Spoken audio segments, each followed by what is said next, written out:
Pre మార్కెట్కి సంబంధించిన ప్రధాన అంశాలు చర్చించుకుందాం. ముందుగా మిత్రులందరికీ స్వాగతం. ఈరోజు ఆగస్టు 17వ తారీఖు. అండ్ ముందుగా ఏడిఆర్స్ అనేది చూసుకున్నట్లయితే ఏడిఆర్స్ అంటే ఇవి ఇండియన్ స్టాక్స్ యుఎస్ మార్కెట్స్లో లిస్ట్ అయ్యి మనకేమో 3:30 దాకా ట్రేడ్ అవుతుంది, అక్కడేమో 4కి క్లోజ్ అవుతాయి అనమాట. సో ఆ క్లోజింగ్ అనేది మనకి ఏమైనా క్లూ ఇస్తుందా అని చెప్పేసి ఈ ఏడిఆర్స్ అనేది మనం అనలైజ్ చేయడం అనేది జరుగుతుంది. ఇక్కడ మనం చూసుకున్నట్లయితే ముఖ్యంగా ఐసిఐసిఐ బ్యాంకు అండ్ విప్రో కొద్దిగా పాజిటివ్లో క్లోజ్ అయినాయి, కొద్దిగా అనమాట, లైట్గా, పెద్ద చెప్పుకోదగ్గ బుల్లిష్ ఏం కాదు. అండ్ అఫ్ కోర్స్ అంత నెగిటివ్గా కూడా ఏం కనిపించట్లేదు. But heavy weight HDFC bank అయితే కొద్దిగా వీక్గా క్లోజ్ అవుతుంది. నిన్నేమో 1.95% నెగిటివ్గా క్లోజ్ అయింది, ఈరోజు 0.5 ప్లస్ ఏమో 0.5% నెగిటివ్గా క్లోజ్ అయింది. సో హెచ్డిఎఫ్సి బ్యాంక్ అనేది కంట్రిబ్యూట్ అయితే చేయట్లేదని చెప్పేసి బ్యాంక్ నిఫ్టీలో ఒక క్లారిటీ రావడం జరిగింది. బిగ్గర్ పిక్చర్లో మనం చూసుకున్నట్టయితే ఇక్కడ చెప్పుకోదగ్గ బుల్లిష్ కానీ చెప్పుకోదగ్గ బేరిష్ కానీ డేటా నుంచి ఏమీ కనిపించట్లేదు. ఇక ఇండియన్ ఇండిసెస్ ఎలా పర్ఫామ్ చేసినాయి అనే విషయానికి వస్తే ఇక్కడ మెటల్స్ అనేది స్టిల్ కొద్దిగా ప్రెషర్లో ఉన్నాయి. Of course financial services, banks ప్రెషర్లో కనిపిస్తూ ఉన్నాయి. అండ్ ముఖ్యంగా ఏంటంటే మీడియా, రియాలిటీ, ఎనర్జీ వీటిలో ఏంటంటే కొద్దిగా రికవరీ అనేది కనిపిస్తూ ఉంది. సో ఫ్రెండ్స్, ఇక్కడ బాటమ్ బయింగ్ అనేది జరుగుతూ ఉంది మీడియాలో కానీ రియాలిటీలో కానీ. ఈ యొక్క పర్టికులర్ సెక్టార్లో మనం ఏదన్నా ఇండివిజువల్ స్టాక్స్ పర్ఫామ్ చేస్తే దాంట్లో కూడా ఆపర్చునిటీ అనేది తీసుకోవచ్చు. ఇక ఓవరాల్గా బిగ్గర్ పిక్చర్ అనేది మనం చూస్తే ఇక్కడ ఎక్కువగా సెల్లింగ్ ఏం కనిపించట్లేదు, కానీ అలానే అగ్రెసివ్ బయింగ్ కూడా కనిపించట్లేదు. బట్ బిగ్గర్ పిక్చర్లో మనం చూస్తే 60% పైనే రికవరీ అనేది జరిగినట్టు తెలుస్తూ ఉందన్నమాట. సో అది. ఇక గ్లోబల్ సెంటిమెంట్ అనేది మనం చూసుకున్నట్లయితే అన్ని రెడ్లో ఉన్నాయి. హాంకాంగ్ టాప్ లూజర్గా ఉంది. దాని తర్వాత మనకి చూసుకున్నట్లయితే రష్యా నెగిటివ్గా కనిపిస్తుంది. ఈ మధ్యకాలంలో రష్యా పాజిటివ్గా ఉంది, బట్ నెగిటివ్గా వచ్చేసింది. సౌత్ కొరియా నెగిటివ్గా ఉంది. అండ్ ఏషియా మార్కెట్ ముఖ్యంగా జపాన్ కూడా నెగిటివ్గా ట్రేడ్ అవుతుంది. దాని తర్వాత మనకు సంబంధించిన యుఎస్ మార్కెట్స్ డౌ జోన్స్ అనేది మనం చూసుకున్నట్టయితే ప్రస్తుతం అయితే నెగిటివ్గా ట్రేడ్ అవుతున్నాయి. ఇక గిఫ్ట్ నిఫ్టీ విషయానికి వస్తే ప్రస్తుతం ఇది కూడా నెగిటివ్గా అయితే ట్రేడ్ అవుతుంది. బిగ్గర్ పిక్చర్లో మనం చూసుకున్నట్టయితే దాదాపుగా కాదు, అన్నీ కూడా మనకి నెగిటివ్గానే ట్రేడ్ అవుతున్నాయి అంటే గ్లోబల్ క్యూస్ అనేది లాంగ్ సైడ్ అనేది లేనే లేదు, అన్నీ కూడా సెల్లింగ్ సైడే ఎక్కువగా ఉన్నాయి. సో మన మార్కెట్స్ కూడా స్టేబుల్ అవటం వెరీ ఇంపార్టెంట్ అనమాట. అప్ సైడ్ ఒకవేళ వెళ్ళినా స్టేబుల్ అవటం కూడా మనం చెక్ చేసుకోవాల్సి ఉంటుంది. ఇక యూఎస్కి సంబంధించిన లండన్కి సంబంధించిన సిపిఐ డేటా అనేది రావడం జరిగింది, ఫ్లాట్గా ఉంది. అదేవిధంగా యూఎస్కి సంబంధించిన బిల్డింగ్ పర్మిట్స్ నెగిటివ్గా రావడం అనేది జరిగింది. దాని తర్వాత క్రూడ్ ఆయిల్ డేటా అనుకోండి, ఇది క్రూడ్ ఆయిల్కి పాజిటివ్గా ఉంది. ఓకే, ఎనీహౌ ఇది నిన్న డేటా. ఫండమెంటల్గా ఈరోజు ఫండమెంటల్గా మనకేంటంటే జాబ్లెస్ క్లెయిమ్స్ అనేది ఏ విధంగా ఉన్నాయి అనేది ఈవినింగ్ 6 o'clock రావడం జరుగుతుంది డేటా. అదేవిధంగా జపాన్కి సంబంధించిన ఎక్స్పోర్ట్స్ చూసుకున్నట్లయితే అది పాజిటివ్గా వచ్చింది. ఇక్కడ చెప్పుకోదగ్గ డేటా అయితే లేదు, బట్ జాబ్లెస్ క్లెయిమ్స్ ఏ విధంగా ఉన్నాయి యూఎస్లో అనేది కొద్దిగా ఇంపార్టెంట్గా మనం చెక్ చేయాల్సి ఉంటుంది, ఎందుకంటే ఐటీ అనేది కొద్దిగా ఇంపాక్ట్ అయ్యే అవకాశం ఉంటుంది. ఇక ఎఫ్ఐఎస్ డిఐఎస్ డేటా అనేది మనం చూసుకున్నట్లయితే ఫ్యూచర్ అండ్ ఆప్షన్స్లో వీళ్ళు సెల్ చేసినట్టు తెలుస్తుంది. FIs clients and proprietary and DIs అయితే లాంగ్ పొజిషన్ బిల్డప్ చేసినట్టు తెలుస్తుంది.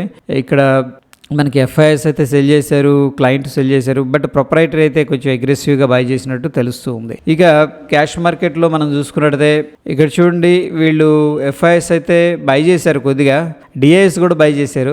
అండ్ మరోవర్ ఏంటంటే టెక్నికల్గా మనకి మొన్నటి రోజునేమో రిజెక్షన్ క్యాండిల్ వచ్చింది హ్యామర్గా నిఫ్టీలో, దాని తర్వాత మనకి ఒక సాలిడ్ గ్రీన్ క్యాండిల్ వచ్చింది. కాబట్టి ఐ థింక్ షార్ట్ అంతా కూడా రికవర్ చేస్తున్నట్టు కనిపిస్తుంది. ఎనీహౌ ఇక్కడ మనం చూసుకున్నట్టయితే 3,129 కోట్లు క్యాష్ మార్కెట్లో ఇన్వెస్ట్ చేసినట్టు తెలుస్తుంది, విచ్ ఈజ్ ఎ పాజిటివ్ అనమాట. ఓకే, ఇక ఇక్కడ బిల్డప్ అనేది మనం ఒకసారి చూస్తే చూడండి, లాంగ్ సైడ్ అనేది మనం అబ్జర్వ్ చేస్తే రైజ్లో 5.9 అంటే 6% రైజ్ అవుతున్నాయి స్టాక్స్, 7% ఏమో డిక్లైన్ అవుతున్నాయి, అన్చేంజ్డ్ ఏమో 86% అనేది కనిపిస్తుంది. అదేవిధంగా ఫ్యూచర్ బిల్డప్ ఏమో అంటే based on the futures activity చూసుకున్నట్టయితే ఇది 3.27 అంటే 4 వేసుకుంది, 4 to 6% దాకా లాంగ్ బిల్డప్ కనిపిస్తుంది. అంటే లాంగ్ సైడ్ 7%. ఇది అంటే ఆల్మోస్ట్ ఫ్లాట్గా ఉంది. ఓకేనా, సో మనకి పెద్దగా ఇన్ఫర్మేషన్ అయితే దీని నుంచి కనిపించట్లేదు. అదేవిధంగా బ్యాన్ లిస్ట్లో ఈ యొక్క పర్టికులర్ స్టాక్స్ అనేది కనిపిస్తున్నాయి. వీటిలో ఏంటంటే మనం ఫ్యూచర్ అండ్ ఆప్షన్స్ ట్రేడ్ చేయకూడదు. ఇక ఫ్యూచర్ అండ్ ఆప్షన్స్ నుంచి ఎటువంటి స్టాక్ కూడా రిజల్ట్స్ అనేది అనౌన్స్ అయితే చేయట్లేదు ఫ్రెండ్స్. ఇక ఓవరాల్గా మనకి నిఫ్టీ ఎలా ఉందనేది చూద్దాం. బ్రాడర్ పిక్చర్లో ఎట్లా పొజిషన్స్ అనేది ఉన్నాయని కొద్దిగా ఏంటంటే బుల్లిష్ పొజిషన్ ఉన్నట్టు తెలుస్తుంది, ఎందుకంటే చాలామంది పుట్స్ సెల్ చేశారు ఇక్కడ. ఓకే, సో మనకు వచ్చేసరికి 19,300, 19,600 ఇది ఒక ఇంపార్టెంట్ రేంజ్ అనుకోవచ్చు, ఒక విడ్త్. బట్ ఎనీహౌ బిగ్గర్ పిక్చర్లో అయితే మనకి పుట్స్ అయితే సెల్ చేశారు. బట్ ఈ రెండింటికి మధ్య అగ్రెసివ్ డిఫరెన్స్ ఏం కనిపించట్లేదు. దాని తర్వాత బ్యాంక్ నిఫ్టీ అనేది మనం చూసుకున్నట్టయితే దీంట్లో బ్రాడర్ పిక్చర్లో మనం చూసుకున్నట్టయితే కాల్స్ కొద్దిగా ఎక్కువగా సెల్ చేసినట్టు తెలుస్తుంది. ముఖ్యంగా ఏంటంటే మనకి 44,500 అండ్ 43,500 బ్రాడర్గా ఉన్న రేంజ్ అనమాట. అదేవిధంగా మనకి ఫిన్ నిఫ్టీ అనేది చెక్ చేసుకున్నట్టయితే దీంట్లో ఏంటంటే బుల్లిష్ పొజిషన్స్ ఉన్నాయి, ఎందుకంటే పుట్స్ ఎక్కువగా సెల్ చేశారు. అండ్ 19,700, 19,400 అనేది మనకున్న ఒక రేంజ్ అనమాట ఫిన్ నిఫ్టీలో. అదేవిధంగా మిడ్ క్యాప్ నిఫ్టీ అనేది చూసుకున్నట్టయితే దీంట్లో కూడా బుల్లిష్ వ్యూతో ఉన్నారు చాలామంది, ఎందుకంటే ఎక్కువ మంది పుట్స్ సెల్ చేశారు కాబట్టి. పుట్స్ని ఎప్పుడు సెల్ చేస్తారంటే మార్కెట్ అప్ సైడ్ వెళ్తుంది అనుకున్నప్పుడు ఏంటంటే ఈ యొక్క పుట్స్ని సెల్ చేయడం అనేది జరుగుతుంది. ఒకవేళ మార్కెట్ పైకి వెళ్ళిందంటే ఈ పుట్స్ ఏమైపోతాయి అంటే ప్రీమియం అనేది తగ్గి ఫైనల్గా ఏంటంటే జీరోకి అయిపోతాయి ఎక్స్పైరీ డేకి. ఓకే, ఎనీహౌ అది ఉన్న డేటా మనకి. ఇకపోతే మనకి ఇండియా విక్స్ మనం నిన్న డిస్కస్ చేసుకున్నాం కదా, ఈ యొక్క 12% దాకా వచ్చింది అండ్ 1% పాజిటివ్గా క్లోజ్ అయింది. అండ్ డైలీ టైం ఫ్రేమ్లో ఒకసారి ఏంటంటే ఈ యొక్క యూఎస్ మార్కెట్స్ అయితే చాలా డ్రాస్టిక్గా వెళ్తున్నాయి. నిన్న మనం డిస్కస్ చేసుకునే సమయానికి ఇక్కడ ఉందన్నమాట, ఈ యొక్క 35,000 దగ్గర స్మాల్ రేంజ్లో ట్రేడ్ అవుతుంది. బట్ ఎక్స్టెండ్ అయింది డౌన్ సైడ్, రైట్. అండ్ ప్రస్తుతం అయితే మనకి ఎక్కడ సపోర్ట్ అయితే కనిపించట్లేదు. అండ్ ప్రీవియస్గా కన్సోలిడేషన్ నుంచి కూడా స్ట్రాంగ్ క్యాండిల్, ఫాలోఅప్ క్యాండిల్ వచ్చింది, అక్కడ నుంచి కూడా స్ట్రాంగ్ కిందకైతే వెళుతూ ఉంది. ఇంపార్టెంట్ లెవెల్స్ అనుకుంటే ఈ లెవెల్స్ దాకా రావచ్చు అప్రాక్సిమేట్గా 34,580. ఎనీహౌ మనకైతే సిగ్నిఫికెంట్ వీక్నెస్ అనేది డౌ జోన్స్ నుంచి కనిపిస్తూ ఉంది. ఇక నిఫ్టీ 50లో లెవెల్స్ అనేది మనం ఈ యొక్క లెవెల్ అనేది వెరీ ఇంపార్టెంట్ ఫ్రెండ్స్. ఇది 19,495 అనేది ఇంపార్టెంట్ అనమాట, ఎందుకంటే మనకి మల్టిపుల్ టైమ్స్ ఈ యొక్క లెవెల్ దగ్గర యాక్టివిటీ అనేది కనిపించింది అండ్ ప్రీవియస్గా మనకున్న రెసిస్టెన్స్. ఓకేనా, సో ఈ యొక్క 19,495 అనేది మనకున్న రెసిస్టెన్స్ లెవెల్. అండ్ మనం అనుకున్నట్టు ఐ థింక్ 19,300 అనేది వెరీ క్రూషియల్ జోను. ఒకవేళ లెవెల్ అనేది బ్రేక్అవుట్ కూడా చేస్తుందేమో. బట్ ఎనీహౌ ఈ లెవెల్స్ అనేది మనం ఇంట్రాడే కోసం వాచ్ చేయొచ్చు.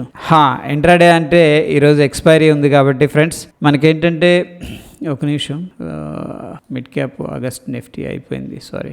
ఫిన్ నిఫ్టీ ఆగస్ట్ 22 ఉంది, బ్యాంక్ నిఫ్టీ అండ్ నిఫ్టీ ఈ రెండు కూడా చూడండి ఈరోజు ఎక్స్పైరీ అవుతాయి. సో అందుకని ఏంటంటే మనం ఏదైతే బ్రాడర్ రేంజ్ తీసుకున్నామో ఆ రేంజ్ అనేది కొద్దిగా డిఫికల్ట్గా ఉంటుంది. అదేంటంటే పొజిషన్ లాగా లేకపోతే ఏంటంటే ఆ లెవెల్ దాకా వచ్చినప్పుడు మాత్రమే డెసిషన్ తీసుకోవాల్సి ఉంటుంది. బట్ ఇంట్రాడేలో అంత దూరం వస్తుందో రాదో చెప్పలేం కాబట్టి ఈరోజు ఎక్స్పైరీ ఉంది కాబట్టి మనం ఏంటంటే ఫస్ట్ మార్కెట్ యొక్క డైరెక్షన్ బట్టి డైరెక్షన్లో ట్రేడ్ అనేది తీసుకోవాల్సి ఉంటుంది. లేదంటే కూడాను నేనైతే ఏం ప్లాన్ చేస్తానంటే ఒకవేళ మార్కెట్ వీక్ సినారియోలో అనేది ఉంటే ఈ యొక్క ఎట్ ద మనీ కాల్ ఆప్షన్ని సెల్ చేసే ప్రయత్నం చేస్తాను. ఒకవేళ మార్కెట్ వీక్ సినారియోలో ఉంటే సెల్ చేసే ప్రయత్నం చేస్తాను. ఒకవేళ నెససరీ అనుకుంటే ఈ యొక్క ఓటీఎంకి వెళ్ళి ఈ యొక్క కాల్ని బై చేయటం అనేది జరుగుతుంది. బట్ ఇంట్రాడేలో ఇది పెద్దగా నాకైతే పర్టికులర్గా యూజ్ అయితే ఉండదు. సో ఏంటంటే ఏటీఎం కాల్ రిస్క్ అనిపిస్తే కొద్దిగా ఓటీఎంకి వెళ్తాం ఇనీషియల్గా. ఇది కాల్ సైడ్ అయితే ప్రస్తుతం ఫోకస్ చేద్దాం, ఎందుకంటే గ్లోబల్గా సెంటిమెంట్ అనేది ఇదిగా కనిపిస్తుంది కాబట్టి వీక్గా. సో ఎనీహౌ చూద్దాం. ఇక్కడ బ్యాంక్ నిఫ్టీలో అయితే డెఫినెట్గా మనకున్న ఇంపార్టెంట్ లెవెల్ వచ్చేసరికి 44,216 అండ్ 43,380 అనమాట. ఈ లెవెల్ అనేది ప్రీవియస్గా చాలాసార్లు సపోర్ట్ తీసుకుంది. మేబీ ఒకవేళ వీక్ సినారియో అయితే ఈ యొక్క లెవెల్ దాకా కూడా వచ్చి క్లోజ్ అయ్యే అవకాశం ఉంది. ఓకే, సో యాజ్ యూజువల్గా ఏంటంటే ఫిన్ నిఫ్టీలో మనకి ఇంకా టైం ఉంది కాబట్టి 19,700 లెవెల్ అనేది మనం వాచ్ చేయాల్సి ఉంటుంది. అదేవిధంగా డౌన్ సైడ్ వచ్చేసరికి 19,455 అనుకుందాం. ఈ లెవెల్ అనేది ప్రస్తుతానికి ఏంటంటే ఇంట్రాడేలో వాచ్ చేస్తున్నాను. ఈ యొక్క లెవెల్ కన్నా బ్రేక్ డౌన్ జరిగిందంటే నెక్స్ట్ 19,215 అనేది మనకున్న స్ట్రాంగ్ సపోర్ట్ లెవెల్ అనమాట. ఇక్కడ ఆరెంజ్ కలర్ది అండ్ ఇక్కడ వచ్చేసరికి ఈ కలర్, ఈ మూడు కూడా ఇంపార్టెంట్ లెవెల్స్. ఇక మిడ్ గ్యాప్ వచ్చేసరికి మనకి ప్రస్తుతానికి 1 అవర్ టైం ఫ్రేమ్లో ఈ ట్రెండ్ లైన్ అయితే వాచ్ చేద్దాం. ప్రస్తుతానికి ట్రెండ్ లైన్ సపోర్ట్ చేస్తుంది. ట్రెండ్ లైన్ అయితే వాచ్ చేద్దాం. ఓవరాల్ వ్యూ అయితే స్టిల్ బుల్లిష్గానే ఉంది మనకి. అండ్ ఒకసారి ఇవన్నీ డిలీట్ చేసి 2 లెవెల్స్ అనేది మార్క్ చేసుకుందాం. చూడండి, ఈ యొక్క లెవెల్ అనేది పర్టికులర్గా ఏంటంటే మనకి రెసిస్టెన్స్ లెవెల్ లాగా ఉంది. ఆబ్వియస్గా ఏంటంటే ఈ యొక్క లెవెల్ అనేది మనకి సపోర్ట్ లాగా ఉంది. ప్రస్తుతం ఏంటంటే ఒక రేంజ్లో ట్రేడ్ అవుతుంది. ఈ యొక్క హైని బ్రేక్ చేయకుండా ఇది ఒక స్ట్రాంగ్ ఇంపల్స్ మూవ్ అనమాట. ఒక కన్సోలిడేషన్ అయితే తీసుకుంటుంది, ఒక ఏమంటాం దీన్ని ఛానల్ లాగా. సో ఒకవేళ ఛానల్ నుంచి బయటకు వచ్చి ఈ యొక్క లెవెల్ దగ్గర కన్సాలిడేషన్ తీసుకుంటే మళ్ళీ సిగ్నిఫికెంట్ బ్రేక్ అనేది అవుట్ సైడ్ అనేది వచ్చే అవకాశం ఉంది. స్టిల్ ఏంటంటే దీంట్లో పాజిటివ్గానే ఉన్నా, ఓన్లీ డిప్ బై అనమాట. ఇక గిఫ్ట్ నిఫ్టీ విషయానికి వస్తే డైలీ టైం ఫ్రేమ్లో మనకి ఇంపార్టెంట్ లెవెల్ దగ్గర అయితే ట్రేడ్ అవుతుంది. గ్యాప్ డౌన్ అయింది, గ్యాప్ డౌన్ అయిన దగ్గర నుంచి కూడా రికవర్ అయితే అయినట్టు తెలుస్తుంది. సో ఎనీహౌ మనకి ఇక్కడ 19,280 దగ్గర మనకి ప్రీవియస్గా ఏంటంటే గ్యాప్ అనేది కనిపిస్తుంది ఈ లెవెల్ అనేది. సో మేబీ ఈ లెవెల్ని టచ్ చేయాలని ప్లాన్ చేస్తున్నారేమో, కానీ ఎనీహౌ ఇక్కడ చూడండి 19,395 అంటే 400 అనమాట రఫ్గా. ఆస్పాస్ ఇక్కడే మనం చూసుకున్నట్టు 1, 2, 3, 4 ఆల్మోస్ట్ ఇక్కడ కొద్దిగా స్ట్రగుల్ అవుతుంది మార్కెట్. టెస్ట్ చేస్తుంది బయర్స్ ఉన్నారా లేరా అని చెప్పేసి ఈ లెవెల్ దగ్గర. ఓన్లీ లోవర్ లెవెల్లో గుర్తుపెట్టుకోండి, లోవర్ లెవెల్లో బాయింగ్ ఆపర్చునిటీ ప్యాటర్న్స్ ఉంటే మాత్రమే ఎంట్రీ అనేది తీసుకోండి. హైయర్ లెవెల్స్లో మాత్రం ప్రస్తుతం అయితే ఎంట్రీ అనేది తీసుకోవద్దు, ఓకేనా? ఎందుకంటే హైయర్ లెవెల్లో సెల్లింగ్ జరుగుతుంది, ఇక్కడ టెస్టింగ్ చేస్తున్నారు. సో కంటిన్యూయేషను అదంతా కూడా మనకైతే ప్రస్తుతం కనబడట్లేదు. బట్ ఎనీహౌ ఇక్కడ ఏంటంటే యాక్టివిటీ కొద్దిగా బయింగ్ అనేది కనిపిస్తుంది. మొన్నేమో రిజెక్షన్ చేశారు నిన్న, వెరీ గుడ్ క్యాండిల్. బట్ చూడండి బయర్స్ అయితే ట్రాప్ అయిపోయారు. ఇక్కడ గ్యాప్ ఇక్కడ క్లోజ్ అయింది 19,470 దగ్గర, కానీ ఎక్కడ ఓపెన్ అయింది 390 దగ్గర దగ్గర 60-70 పాయింట్లు నెగిటివ్గా ఓపెన్ అయిపోయింది అనమాట. ఎవరైతే బై చేసుకున్నారో మంచి సపోర్ట్ దగ్గర ఉన్నామని చెప్పేసి వాళ్ళైతే రిస్క్లో ఉన్నారనమాట. ఎనీహౌ గ్యాప్ డౌన్ జరిగిన దగ్గర నుంచి రికవరీ అయితే కనిపిస్తుంది. అన్లెస్ అంటే వీ సీ దిస్ ఈ యొక్క లెవెల్స్ బ్రేక్అవుట్ అయితే కదా మనకేంటంటే మార్కెట్ మూవ్మెంట్ అనేది తెలిసేది పైకి. ప్రీవియస్గా స్వింగ్ హై ఇది, మళ్ళీ లోవర్ లోస్లో ఉంది ఫార్మేషను, ఓకే. సో అది ఇక ప్రస్తుతం ఏంటంటే గిఫ్ట్ నిఫ్టీ 19,390 దగ్గర ట్రేడ్ అవుతుంది. మన నిఫ్టీ వచ్చేసరికి 19,465 దగ్గర ట్రేడ్ అవుతుంది. సో హ్యూజ్ డిఫరెన్స్ అనేది కనిపిస్తుంది మనకి. దగ్గర దగ్గర 75 పాయింట్లు నెగిటివ్గా ఉందన్నమాట. So based on the SGX Nifty ఏంటంటే మనం గ్యాప్ డౌన్ అయితే ఎక్స్పెక్ట్ అయితే చేసుకోవచ్చు ఫ్రెండ్స్. సో అది ప్రస్తుతం ఉన్న ఇంపార్టెంట్ అప్డేట్స్. ఇక టెక్నికల్ సమరీ అనేది మనం చూసుకున్నట్టయితే నిఫ్టీ బ్యాంక్లో స్ట్రాంగ్ సెల్ అనేది సజెస్ట్ చేస్తూ ఉంది. ఏది మన ఆస్కిలేటర్స్ని ఇండికేటర్స్ని బేస్ చేసుకొని. నిఫ్టీ 50 అయితేనేమో న్యూట్రల్ అనే దాన్ని సజెస్ట్ చేస్తూ ఉంది. సో ఇటువంటి ఇంపార్టెంట్ అప్డేట్స్ ఉన్నా సరే డెఫినెట్గా ఏంటంటే టెలిగ్రామ్లో పోస్ట్ చేస్తాను. హోప్ వీడియో హెల్ప్ చేసిందని చెప్పేసి అనుకుంటున్నాను. వీడియో నచ్చితే లైక్ చేయండి, షేర్ చేయండి. మరొక ఎపిసోడ్లో మళ్ళీ కలుసుకుందాం. స్టే ట్యూన్ ఫ్రెండ్స్, ధన్యవాదాలు.